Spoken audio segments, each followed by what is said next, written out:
principles are the stars that basically navigate us through life's darkest nights. In my book, The Island of the Four Ps, Marcus and Archimedes climbed the mountain. Basically, seeking your principles is like climbing a mountain. Some people feel that principles even come before passions, but principles basically are the rules you learn to follow, the lines that you won't cross. Mine started very early.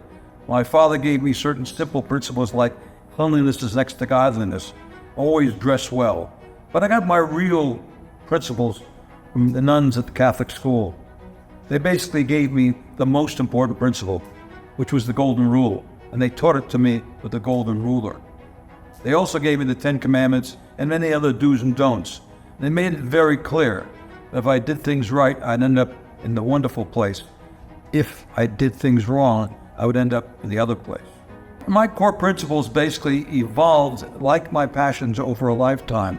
They started with things like the golden rule, but eventually I developed other rules which I put on my wall in my office. For example, my passion being to help people do better than they thought they could.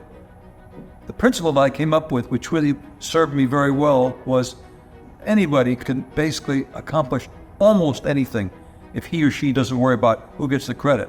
And I put that on my wall. And later on in life, I added to that principle the principle of deflecting credit, giving credit to others when you are basically given credit. You'll find out that that's a very unusual experience.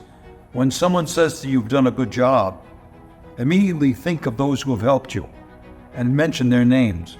You get a trifecta of goodwill. You feel good, the person that answered the question feels good, and the people who you've mentioned feel good. Now, principles continue through life. My main principle now at my late age is gratitude. I'm grateful for everything that I'm given throughout my life. So principles are something like passions that's to be constantly added to, and some actually have to be eliminated.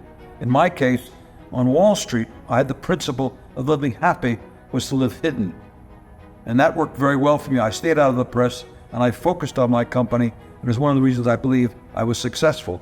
Today, in trying to sell ideas and help people focus more on their lives and what they want to do and how they want to do it, I've become much more of a public person, and I can no longer live hidden or handle that principle to live happy is to live hidden.